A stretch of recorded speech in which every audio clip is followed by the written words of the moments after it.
बिस्मिल्लाहिर्रहमानिर्रहीम। अस्सलाम वालेकुम dear students of class 6। Dear students, आज हमारा लेक्चर नंबर है 26 और एक्सरसाइज हमारी 1C है जो कि रिवीजन में हम कर रहे हैं मैथ की दोबारा। तो एक्सरसाइज 1A और 1B हमने प्रीवियस लेक्चर के अंदर यहाँ पे उसका कंसेप्ट सीखा था।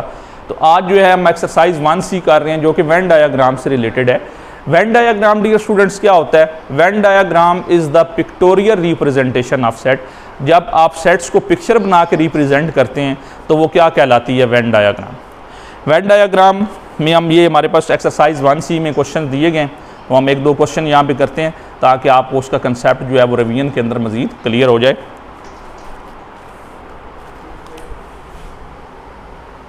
वेन डायग्राम डियर स्टूडेंट्स, पहले आपने एक रेक्टेंगल शेप का बॉक्स बनाना होता है।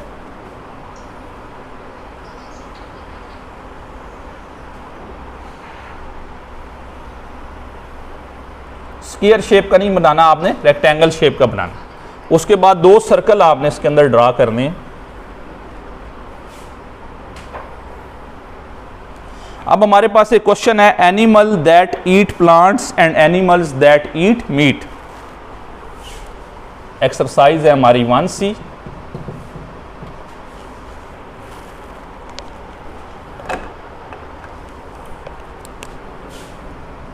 तीसरा पार्ट है एनिमल्स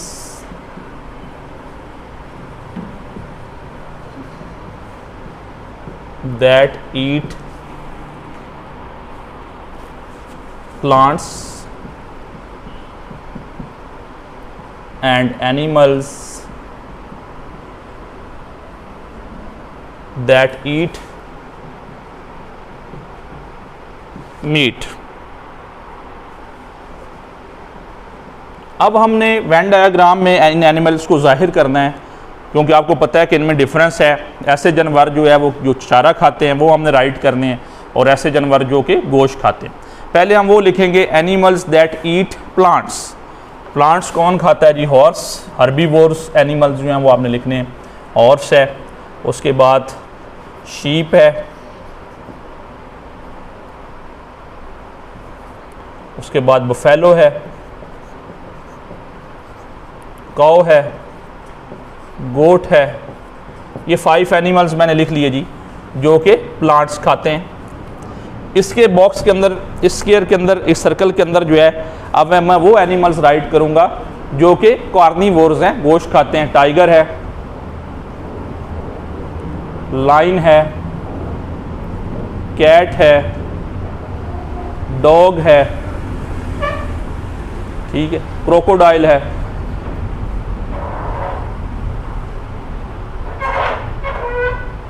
तो ये मैंने एनिमल्स लिख लिए जी जो कि क्या खाते हैं? गोश्त खाते हैं।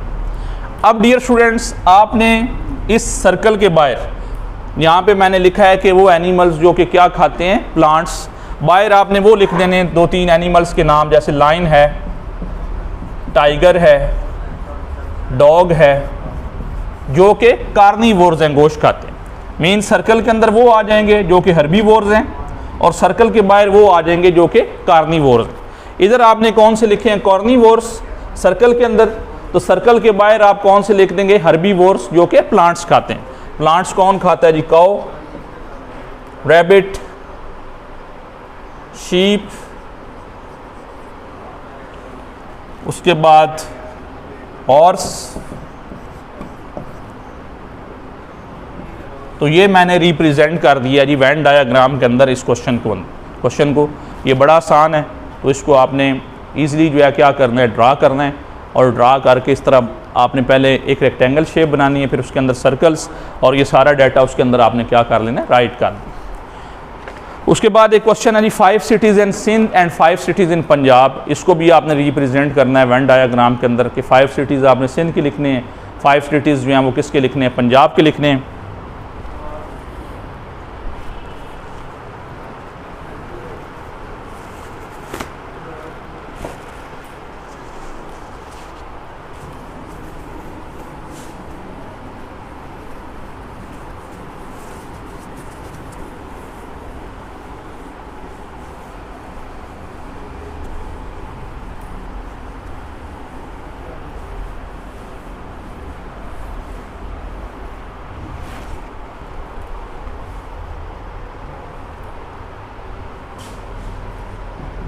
5 cities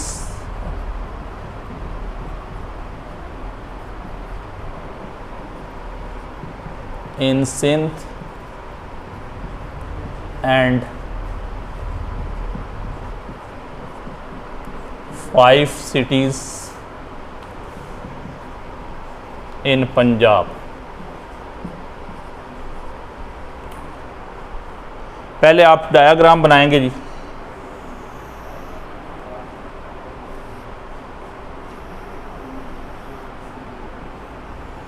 रेक्टेंगल शेप बनाएंगे। रेक्टेंगल शेप बनाने के बाद इसके अंदर क्या लगाएंगे, सर्कल लगा देंगे दो। सर्कल के अंदर पहले आप लिखेंगे जी 5 सिटीज़ इन सिंध। सिंध के कौन कौन से सिटी हैं? फर्स्ट, सिंध का कैपिटल सिटी कराची लिख लेंगे आप। उसके बाद हैदराबाद है,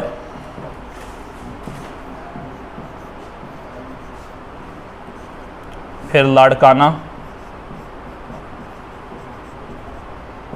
नवाबशाह, फिर सखर लिख लेंगे। इसी तरह पंजाब के 5 सिटीज़ हम लिखेंगे, लाहौर, सरगोदा, मुल्तान, उसके बाद फैसलाबाद,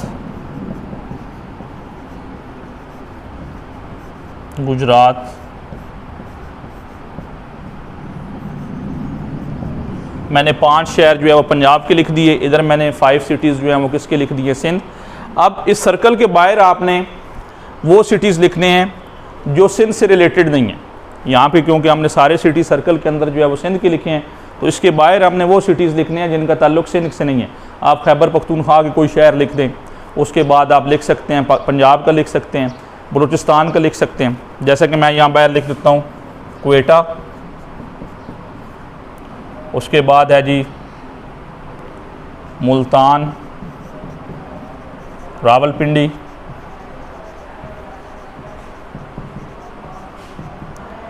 पेशावर।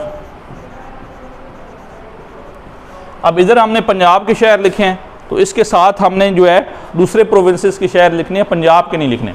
लाइक मैं यहाँ पे कराची लिख लेता हूँ,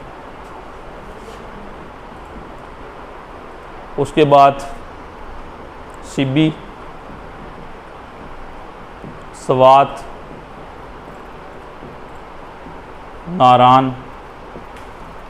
तो ये हमने रिप्रेजेंट कर दिया जी वेन डायाग्राम के ज़रिए 5 cities in Sindh and 5 cities in Punjab.